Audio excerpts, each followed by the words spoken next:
So I've got my hands on the new Fujifilm GFX 100 RF, and I've seen a lot of people on the internet saying, who is this camera for? Well, it's got a wide angle lens. I love shooting with a wide angle lens. It's a rangefinder style body. I've got a pretty massive nose, so I can slot that down the side nicely. I've used pretty much all the other GFX cameras, and I love the high resolution sensor. I love the depth of color you can get from them. And I don't necessarily need a very shallow depth of field for the pictures that I like to take. So I'm wondering, like, maybe this camera is for me. Down in Brighton for the day, gonna head out, take some pictures with the new GFX 100 RF, and let you know my impressions. Let's go.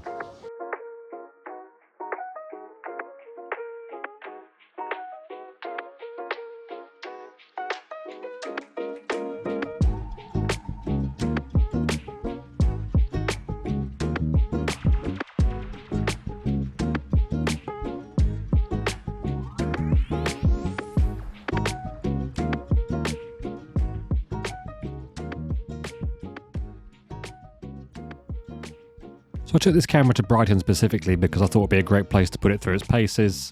Lots of birds, dogs, lots of opportunities for street photography, landscapey style stuff. I think the Fujifilm GFX 100 RF is designed as like a daily carry, but with the ultimate image quality. Really just had a blast with it. One of those days where everything kind of clicks. People who take pictures regularly on the street will know what I'm talking about. Some days you're just not in the right frame of mind, and some days you just forget about everything and just enjoy taking pictures, and that's definitely what happened here. Maybe a bit of that was, you know, novelty of a brand new camera, and yeah, being excited to see the results at the end of the day. And you can see, I mean, I'm sharing all of the pictures I took. Very happy with the colors from this camera, very happy with the image quality. Outrageous amount of detail, outrageous dynamic range, and I was pleasantly surprised by the kind of larger sensor look I was able to get from that camera. I was a bit skeptical about f4 and what that would mean, but you definitely do not lose that medium format, larger sensor look that I've become very used to from GFX cameras.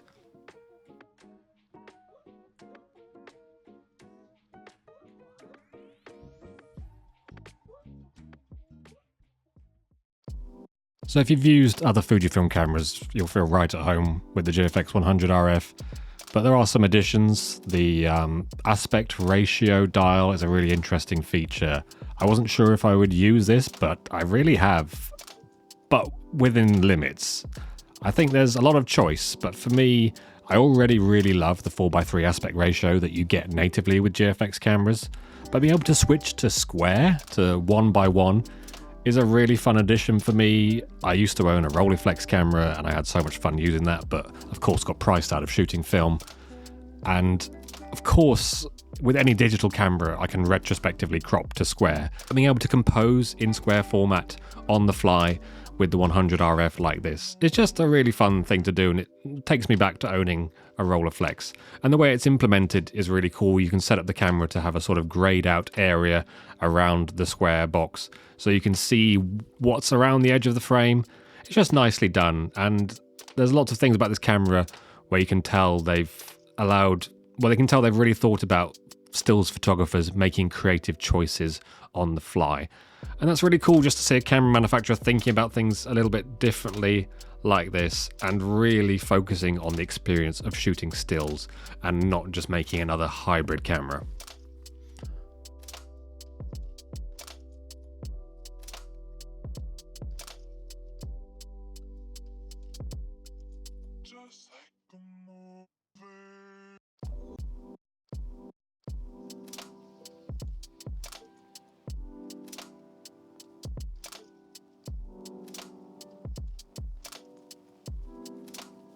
Been finding myself taking pictures in Brighton more than I have in London recently. There's something very nostalgic about being by the seaside.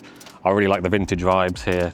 I come here every year to the Brighton Mod Weekender, and recently I decided to kind of collate all the images from these, you know, nostalgic meetups I've been going to. So the Mod Weekender, classic car boot sales, classic car meetups, and just put them all into a little zine I've recently put out, which is called Secondhand News. I still have a few copies available. Really happy with how this has come out. It's about 5 years worth of images, just celebrating nostalgia and the vintage culture in the UK. And this, this obsession with the nostalgic. So if you want to pick up a copy, I'll leave a link in the description. But yeah, I'm so happy with how this has come out. I've previously used the GFX 100S2, the GFX 50S, and whilst they've been perfectly competent for street photography, they haven't been the fastest cameras, and I was very curious to see how well the autofocus on the GFX 100 RF would perform, and I have to say I was pleasantly surprised. It was super fast, perfectly capable for street photography. I was snapping away, not missing focus. Very much a street-focused camera, this, I think, and compared to the bigger GFX cameras, it really blows them out of the water in terms of speed. I was super impressed with the autofocus, I've got to say.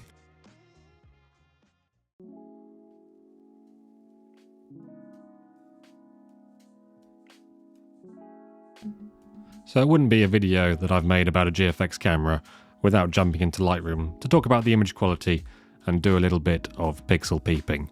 You may have noticed in some of the video of the camera itself that I've always got the ISO set to 500. That's because I like to use and make the most of Fujifilm's dynamic range boost, and that does actually have quite a big impact on the RAW files. It really protects the highlights and just gives you that extra boost to make your pictures more film-like, I think.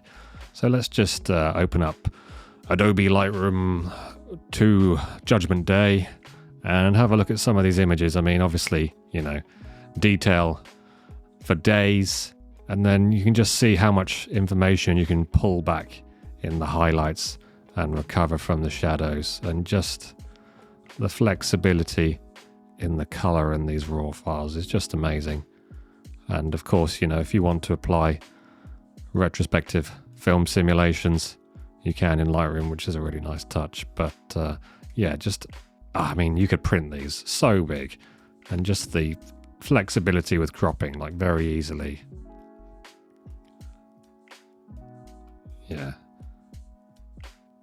Lovely stuff. I just love these files and the latitude and the flexibility you can get, and the depth of color as well, and the flexibility with the color. Yeah, obviously you want to make your reds a bit more orange, and yeah, there's just so much you can play with, and the files are so robust as well. Yeah, I mean, that's the thing for me that really hammers home the GFX files. Just this there's no need for it, but it's just so fun. Again, you can see the highlights on this raw file look blown, but they're just completely protected, and you've got so much in the shadows as well. Obscene detail. This lens really is a fantastic lens paired on this sensor. And you can see as well, I've talked a bit about this pleasing medium format fall off. It does have a bigger sensor look. I was actually quite a way away from these people, and you just have that, it makes it a bit more surreal. I really like the way this sensor renders scenes like this. I'm not a big fan of having too much depth of field where you lose the context.